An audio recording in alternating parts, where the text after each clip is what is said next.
Find a roadmap for progress, a vision for growth, and a commitment to the well-being of every resident of Lanao del Norte. People of Lanao del Norte, it is my great honor to introduce to you the woman of service and dedication, our beloved provincial governor, Governor Imelda Quibranza Di Mapuro. A round of applause, please.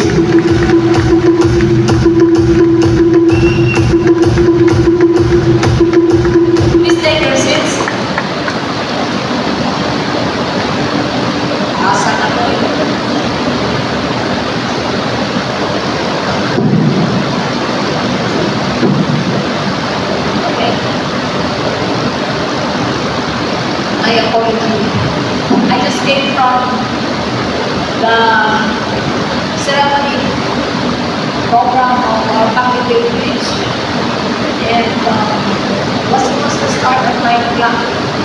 Pero, well, according to the speaker, the page, laid down at Plano, and the secretary had breakfast with the governor of Samasa Occidental. We started at about 10. At any rate, I hope that you will bear with me for my speech tonight. My state of the province address is quite long. You might find it boring, but I just want to read or present my book of all my accomplishments for 9 years, because this is already my last term. Okay lang ba? Ladies and gentlemen, distinguished guests, the people of Lanao del Norte, it is with immense pride and gratitude that I stand before you today as the Governor of Lanao del Norte. Today's speech will be my last, as I will complete my term of office as three-termer provincial governor for the second time. During Abdullah Di Maporo's tenure as provincial governor of Lanao del Norte, he made a commitment to the people of Lanao del Norte, outlining a vision for the province's future known as Vision 2020 as the provincial governor during those years. And alongside them, Governor Muhammad Khalid Quibranza Di Mapuro has been my shared responsibility to uphold and work towards fulfilling this promise to the people of Lanao del Norte. I firmly believe that the people of Lanao del Norte have the right to know if we have fulfilled our promise to them. It is our responsibility to report to our constituents and ensure transparency in our leadership. Today, allow me to elaborate on each aspect of our accomplishments of the major pillars under Vision 2020. When Provincial Governor Abdullah Di Mapuro first took office, the capital only had a single building to accommodate its employees. This building, which remains in excellent condition today, is a legacy from my father, the former Governor Arcelo Quibranza. My father, through Batas Pambansa 181, authored by the Batas Pambansa member Abdullah Di Mapuro, facilitated the relocation of the provincial capital from Iligan City to Tubod, Lanao del Norte, to bring government services closer to our community. I am delighted to announce that we now boast one of the finest provincial capitals in the country. Our current provincial capital has become a local landmark and a source of immense pride for the province of Lanao del Norte. It stands not only as an architectural marvel, but also as a symbol of strong governance within the province. To enhance the delivery of essential services, we have constructed additional separate offices, including the General Services Office, the Provincial Social Welfare and Development Office, the Provincial Jail, Environment and Natural Resources Office, the Provincial Veterinary Office, the Bahay Pag-asa Youth Center, the New Training Center, the Kalimuda at Tourism Center that also functions as a museum along with the Provincial Health Office and the Provincial Disaster Risk Reduction and Management Office, which are both projects of Congressman Mohammad Kabir Libranza Ginoko. We have already started the construction of the legislative building of the Sangguniang Panlalawigan and the groundbreaking of the judicial building. When we assumed the leadership, the ground where we stand today was once a rice field. The idea of constructing sports facilities in the middle of an empty rice field, let alone hosting a prestigious national sporting event like the Palong Pambansa in 2003, seemed unbelievable. Our goal was clear: to alter public perception that Lanao del Norte is a war-torn province. Our perseverance bore fruit as we have successfully hosted the Palong Pambansa. Through the Mindanao Civic Center, we were able to invite world-class celebrities, artists, and top performers. The center has become the home court of the PBA in Mindanao and has played host to numerous regional competitions, concerts, beauty pageants, social events, forums, and congresses. With great pride, I can affirm that through the various activities we have in the MCC, we have showcased to the world that Lanao del Norte is truly the land of beauty and bounty. Our province boasts several architectural features that contribute to our national heritage, including the provincial capital, the Mindanao Civic Center, and the Kapatagan Provincial Hospital. Notably, all these iconic structures were designed by national architect Francisco Bobby Manyosa. I strongly believe that the key to transforming our community is through quality and improved education. At the forefront of educational progress, we have witnessed significant transformation with patronation. Previously, families had to send their children to cities and other provinces to pursue higher education. However, through effective governance, we have fostered an environment that encourages both private and public sector in providing educational services. Today, we proudly boast the operation of at least 7 colleges in Lanao del Norte. Special commendation goes to the municipalities of Kapatagan and Tubod for establishing a college schools. Furthermore, we have seen the emergence of high schools operated by faith-based institutions and the private sector, exemplified by the presence of Montessori in Lala. Our commitment to education encompasses a variety of initiatives such as an expansion of classroom facilities in various barangays, including the construction of perimeter fences, multi-purpose buildings, and administration facilities, securing land titles for school sites as the Department of Education requires proper titling for infrastructure projects to proceed. A provision of reading materials to enhance academic achievements. Professional development for teachers across various specialization. Through our collaborative work with Congressman Muhammad Khalil and Congresswoman Siti Amina, we successfully spearheaded the construction of additional public schools.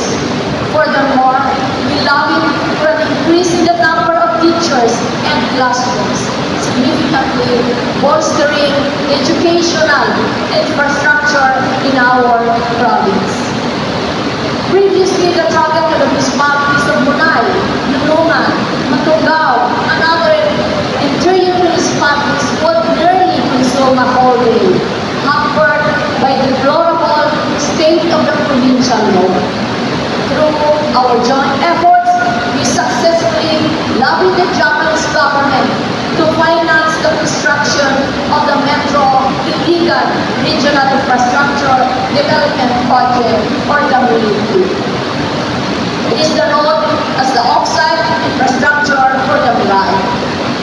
This initiative led to the paving of Nagkaoswagan, Munay, and Binamon, Batungao, Baluin, Taguluan Road, resulting in world-class road segments that are still in excellent condition today. As of today, we are 99% complete in completing of our 27 provincial road segments, totaling 163.339 kilometers. To enhance safety and visibility, we have implemented installation of solar lights along our provincial roads. It is my goal to provide solar lighting on all provincial roads before my term and as governor. To ensure proper maintenance and road durability, we have constructed several drainage structures, flood control structures, including masonry, retaining walls, slope protection, concrete-lined canals. Through our collective efforts as representative in the Philippine Congress, we successfully passed the Act number 10104, which converted Taguluan, Baluin, Tauraga, Munay, Tangkal, Magsaysay, Salvador, Sapat, Nulungan, and culminating at Malabang, Tukuran, roads and SMB into a national road. Recently, we launched the Mirai Strategic Development Plan and Industry Locator Map, designed by the renowned architect and urban planner Filipino June Pacos Jr. This initiative aims to attract investment for agricultural modernization, job creation, and enhancing the quality of life in our communities. The province recognizes the critical role of human resource development. To this end, we invest in comprehensive training and seminars to improve leadership and management among supervisory staff and enhancing competency across departments. To facilitate safe and timely transportation, we provide 4 buses for our capital employees. Additionally, we fully implement the salary stabilization law and provide other benefits under the DBM guidelines. I consistently emphasize to our employees that they should prioritize work, and work. Working in the provincial capital is indeed a privilege.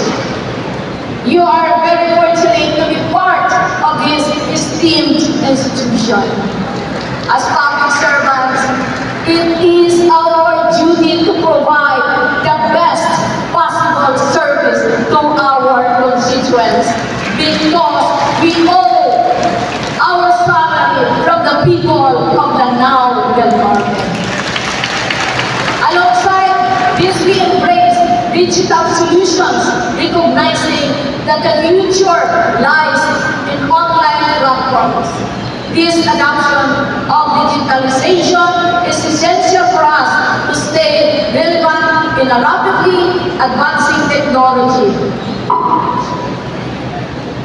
and to position us to succeed in an increasingly digital future. We take pride in the effective governance and administration of Lanao del Norte through our leadership. We have demonstrated the exemplary governance through the numerous awards and recognitions that the province has received. And recently, Lanao del Norte was honored with the seal of good local governance by the DILG. Additionally, we have been awarded as beyond compliance standards by the NDRRMC and nationally awarded as the best performer in revenue collection by the Department of Finance.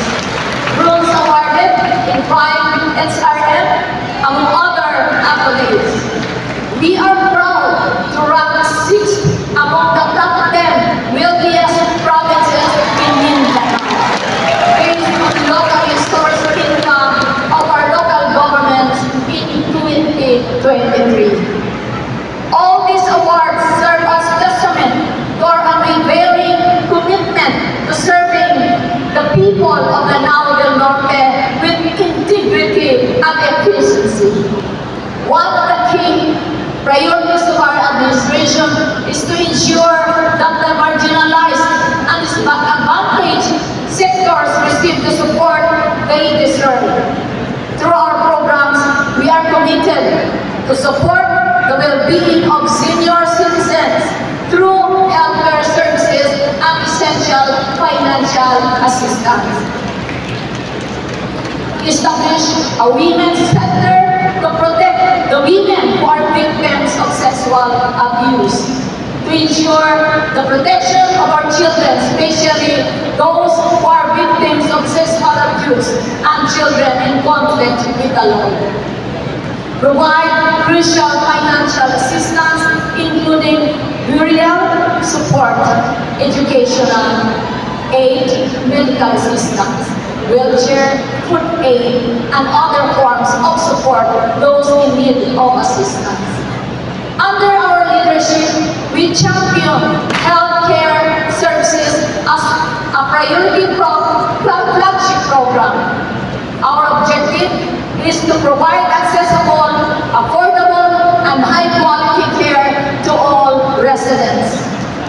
One of the primary objectives of implementing this program is to strengthen the healthcare infrastructure by expanding facilities, hiring more personnel, ensuring a steady supply of medicines, and addressing other medical needs. It is worth noting that at the height of the COVID-19 pandemic, we established the most sophisticated COVID laboratory in Region 10. We have opened 10-bed capacity dialysis in Kapatagan Provincial Hospital, 10-bed capacity at the LNPH, and just recently added another specialist 6-bed capacity. With this development, our constituents no longer need to travel long distances to urban centers to receive dialysis treatment. This will reduce the burden on patients who would otherwise have to arrange transportation and accommodation for frequent dialysis sessions. Our patients can now receive timely and regular dialysis sessions without delays caused by travel or scheduling conflicts. We are pleased to announce that the Kapatagan Provincial Hospital now offers endoscopy and coloscopy. Soon we will open CT scan services. By investing in these advanced diagnostic tools, we can identify health issues early on, reducing the need for costly and invasive treatments. Currently, our staff is working for the establishment of a 3-bed intensive care unit or ICU.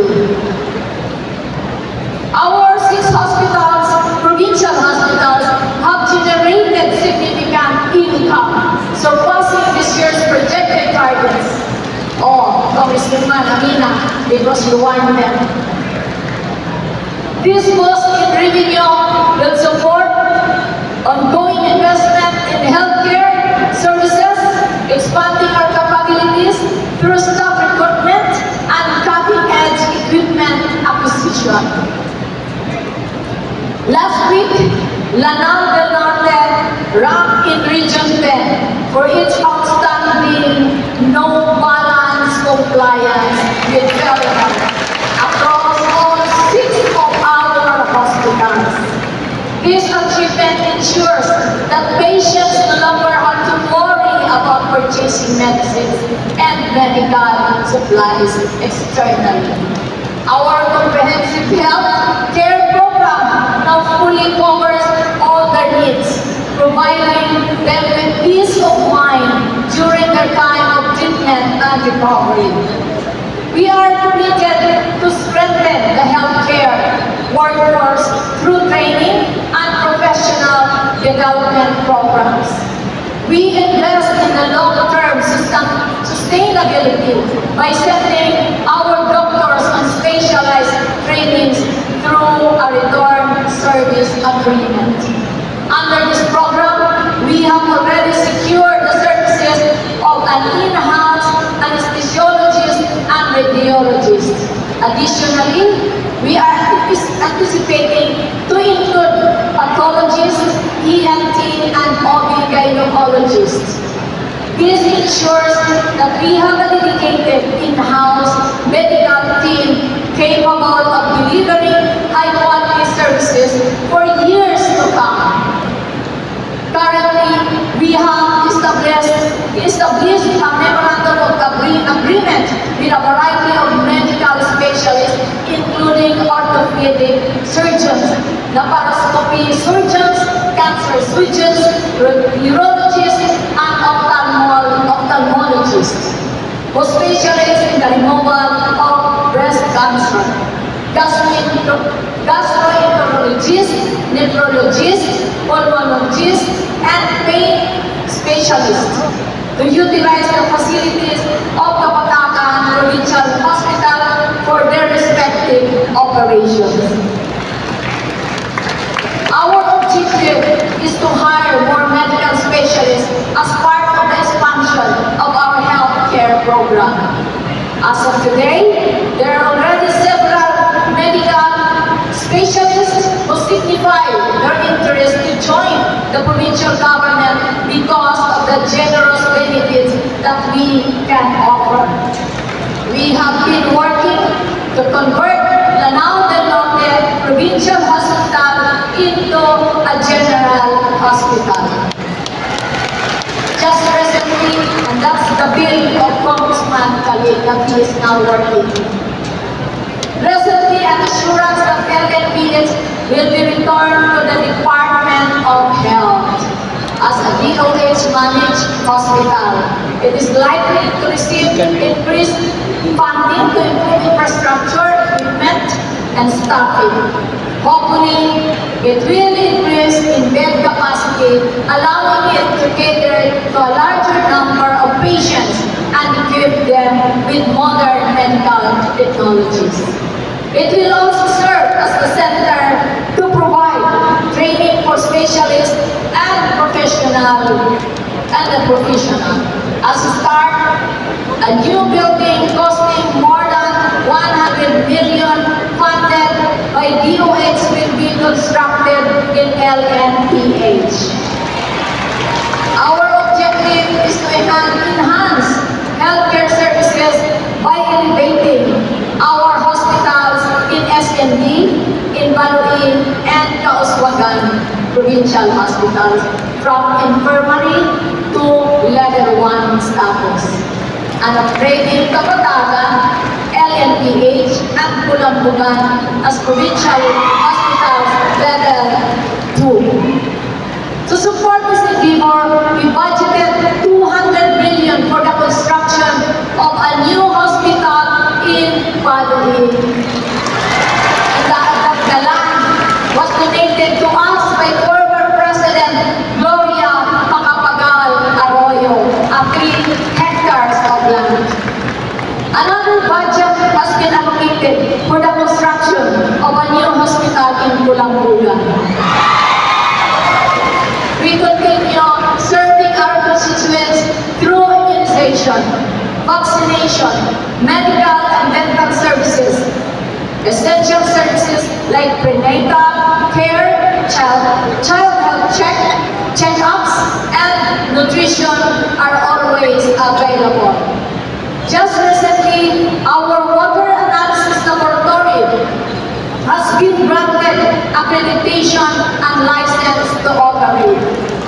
It is noteworthy to mention that Lanao del Norte is a recipient of the following citations: a national awardee and top 1 in Region 10 in TB therapy enrollment, top 1 in Region 10 for TB treatment, success rate for 7 consecutive years, 100% breastfeeding accomplishment, 100% vitamin A supplementation coverage, malaria-free since 2015, filarial-free since 2019. Agriculture is the backbone of our economy, and our goal is to enhance agricultural productivity and increase the income of our farmers and fishermen. To achieve this, the province is actively implementing the Masagana Ani Rice, Maisan, and Gulayan program. Through the rice initiative, we distributed diverse range of seeds including inbred, hybrid, and upland varieties, along with essential fertilizers and pest control solutions. Currently, Lanao del Norte proudly attains self-sufficiency in rice, surpassing 113% sufficiency levels. I am honored to announce that Lanao del Norte has been bestowed with the National Rice Achievers Award provincial category for 4 consecutive years. Furthermore, we extend various assistance by subsidizing the cost of inputs, thereby alleviating the financial burdens encountered by farmers. Under our farm mechanization program, we distributed farm machineries such as farm tractors, rice combine harvester, rice transplanter, power tillers, among others. Hopefully, this will help our farmers save on labor costs and increase productivity.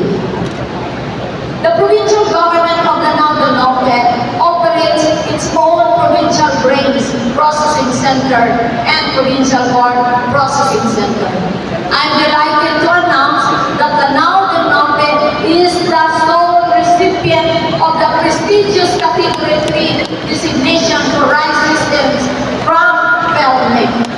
The facility was granted for having a very successful program of rice processing center. This approach will help farmers to boost their income by reducing reliance on business middlemen in the value chain. The Department of Agriculture has recognized our provincial grains processing center as a top-performing facility among local government units nationwide. It is with great pride that the LGUs from Luzon and Visayas have visited our center to learn from our successful practices and operations. In our commitment to ensuring food security, our strategy is to bolster the inventory of our livestock such as cattle, carabao, swine, poultry, and more. Currently, we are addressing the challenge of a significant outflow of animals to neighboring areas by implementing extensive artificial insemination efforts in barangays to enhance livestock availability. Through these endeavors, we have successfully augmented our animal stock inventory. The provincial government is committed to strengthen eligible cooperatives by providing technical and financial assistance to enhance their operational efficiency and sustainability. The goal is to empower them to access resources, expand their ventures, stimulate growth, and contribute to the economic development of the province. Our province has always been known for its deep-rooted religious and moral values. By encouraging religious harmony and fostering partnerships between faith-based organizations and the government, we have strengthened our community's spiritual foundations, ensuring that our people can worship freely, united by their shared love for God. To invigorate the cultivation of a God-loving community, we have taken concrete steps to establish an interfaith committee within the Sangguniang Panlalawigan. Interfaith groups provide a platform for dialogue and cooperation among people of different faiths, promoting understanding and tolerance among diverse religious communities. This initiative has further led to the formation of interfaith communities within the Sangguniang Bayans. The peaceful coexistence between Christians and Muslims in Lanao del Norte is a testament to the harmonious relationship and mutual respect that exists among the diverse communities in the province. Today, you can see Christians developing taste for Muslim delicacies like palapa and piyak parang. Interestingly, many calendarias selling palapa, pater, and rendang are owned by Christians. And this food have become part of the Christian diet. Additionally, Muslim weddings now incorporate Christian life traditions, such as wedding the Buddha, having entourages, the flower girls, wedding dances, cakes, and more. When Jose Marie Chan was interviewed on a TV program, he was asked about the most memorable performance in his career. He fondly recalled a special moment in the Mindanao Civic Center, where the Maranaos joined him in singing Christmas in our hearts. The province has become a melting pot of cultures, where individuals from different backgrounds come together to embrace diversity. From shared meals to joint festivities, the people of Lanao del Norte have shown that unity and respect transcend religious differences. The question is Lanao del Norte peaceful? As recent residents of the province, we have always known Lanao del Norte to be peaceful. To me, the true measure of Lanao del Norte's peace is seen from the perspective of an outsider, such as an investor, as it involves significant risk due to big financial investment. The establishment of the GN Power Coal Plant in Lanao del Norte can be seen as a sign of investor confidence, an indicator of peace and stability in the province. Companies like GN Powers are unlikely to invest in regions rather with ongoing peace and security concern. The decision to establish a coal plant in Lanao del Norte suggests that the company sees the area as stable and conducive to long-term investment.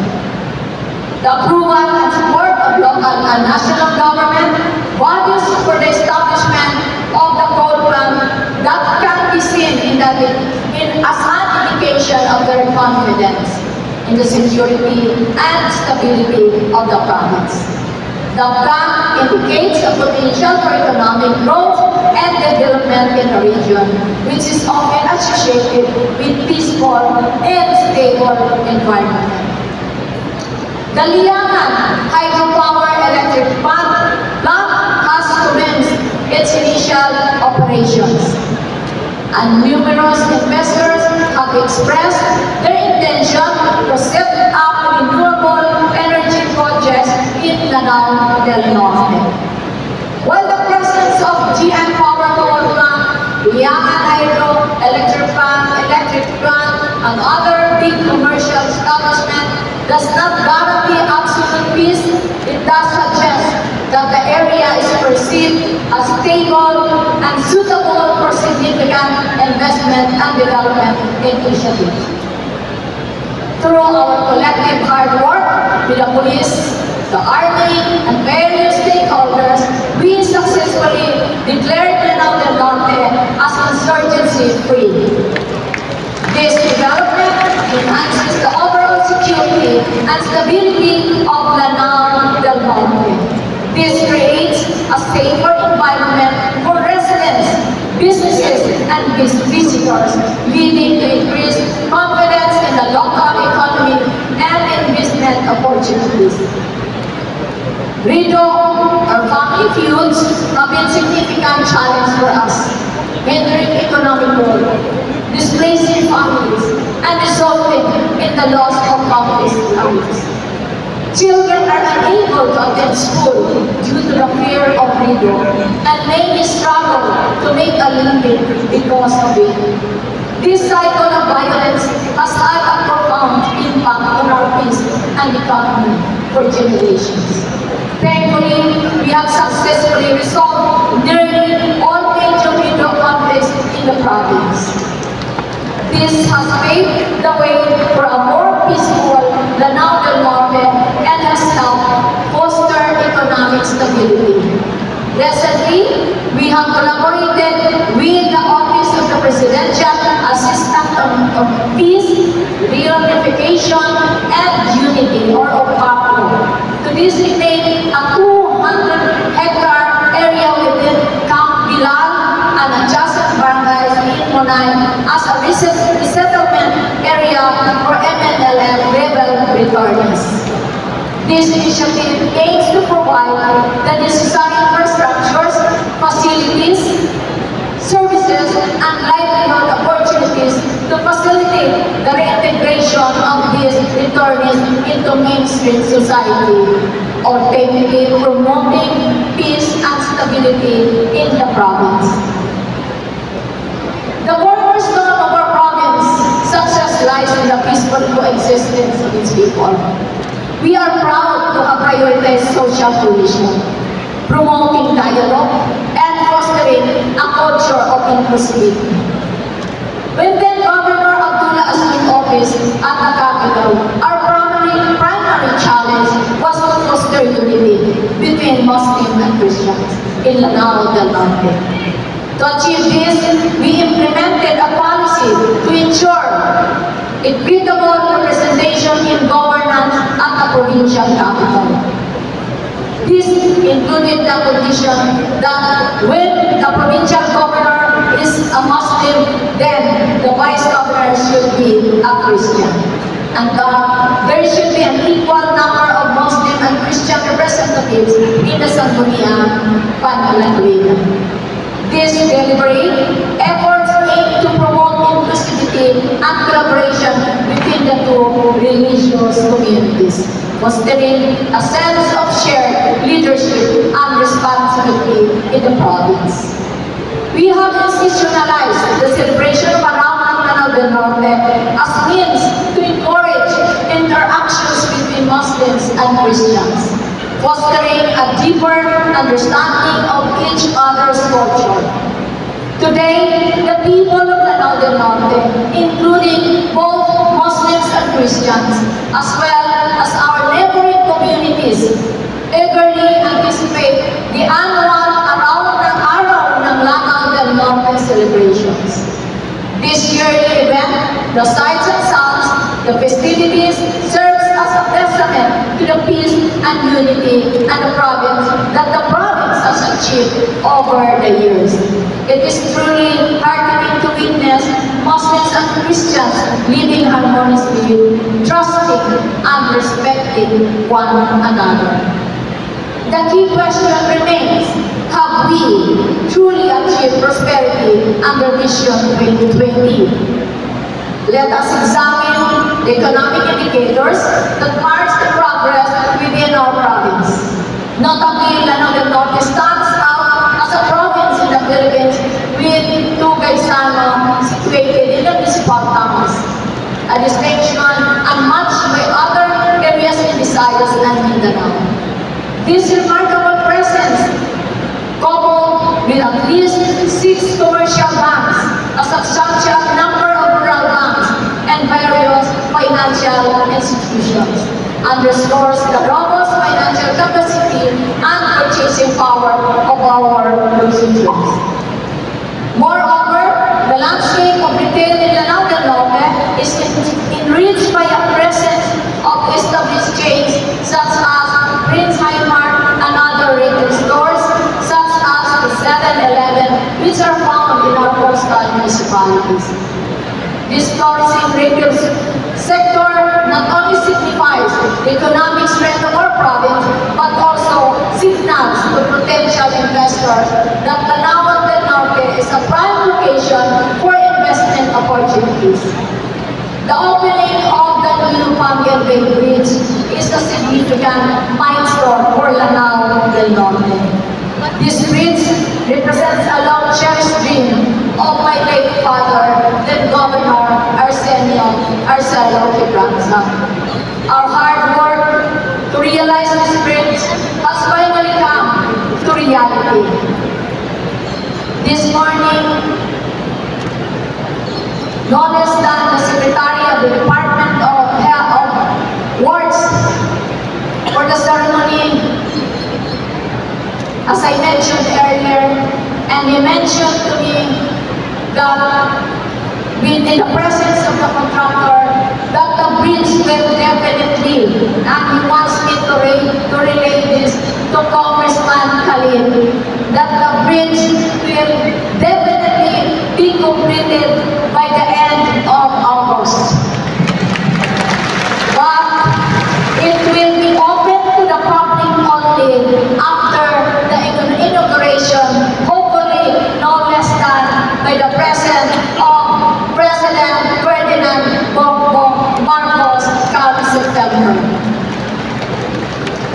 It is both advantages and challenges for us. With the bridge opening, we anticipate new opportunities for faster travel and improved access to different areas, fostering rapid economic growth and boosting tourism. It will enhance connectivity between communities and businesses, leading to expanded trade. Moreover, it will really increase job opportunities by opening doors to our businesses and projects. However, there are challenges that we may encounter once the bridge is operational. It could bring about changes to the local economy, peace and order, potentially impacting traditional businesses.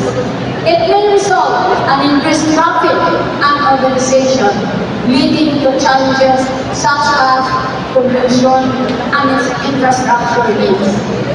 I believe that Lanao del Norte will take the lead in development of the opening of the bridge. In conclusion, I am proud to report that under our governance and together with all the municipalities, barangays, and all the people of Lanao del Norte, we have successfully realized the Vision 2020 initiatives. Ladies and gentlemen, at this point, I would like to ask for everyone's attention as we honor a remarkable individual. Please rise and join me in giving a standing ovation to the driving force behind Lanao del Norte's progress, the man of vision, the man of peace, the architect and father of Lanao del Norte.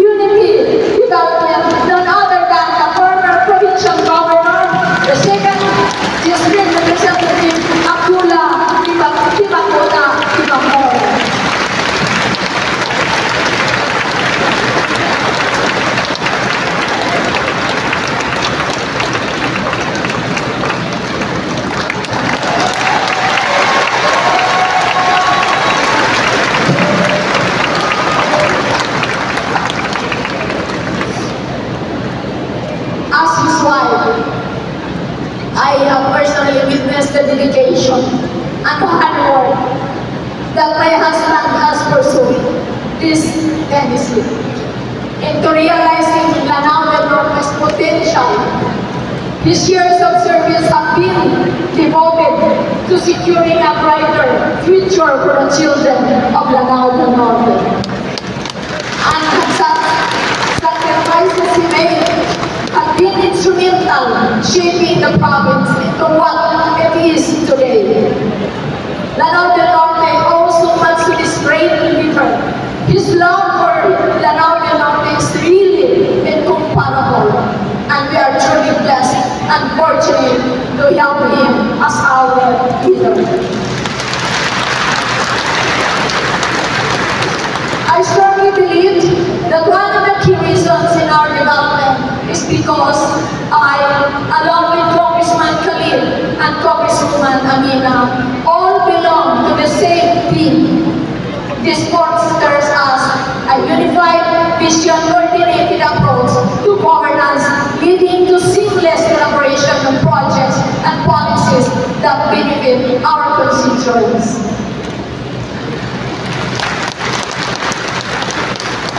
The decision-making processes are expedited due to a higher level of trust and understanding among us, resulting in prompt responses to issues.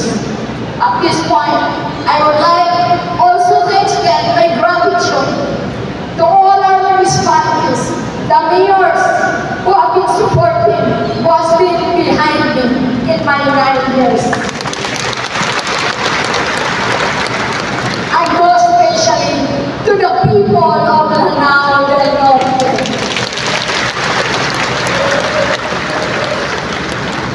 With your support, you have shown to our administration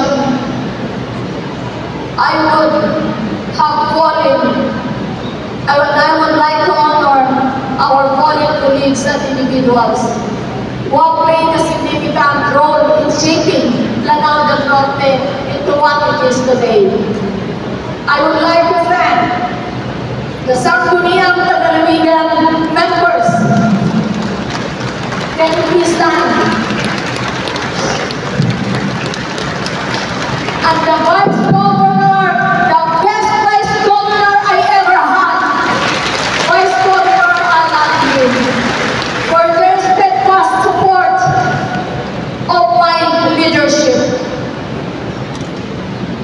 Again, I am proud to announce that we have successfully fulfilled our promise and commitment to the people of Lanao del Norte through our Vision 2020 initiative. My hope is that through our hard work and dedication, we will leave a lasting legacy, and this will benefit the province for years to come. With the unveiling of our new vision, Vision 2040, the responsibility of realizing its potential now falls to my successor. I urge the people of Lanao del Norte to unite and actively support the realization of this new vision of our province. I am confident that under this vision, Lanao del Norte will not only sustain its current achievement, but also soar ahead to greater heights.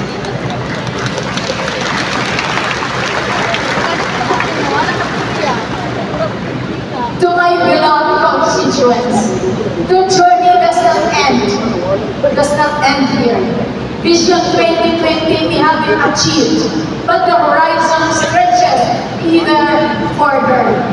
Let us celebrate our triumphs, but let us also remember the challenges that lie ahead.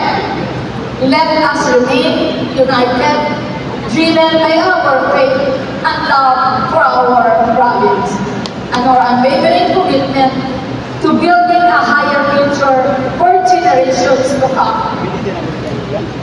May the blessings of the Almighty continue to shower our province. May our communities continue to thrive in harmony. And may our shared prosperity forever illuminate the path ahead. Thank you, and God bless Lanao del Norte.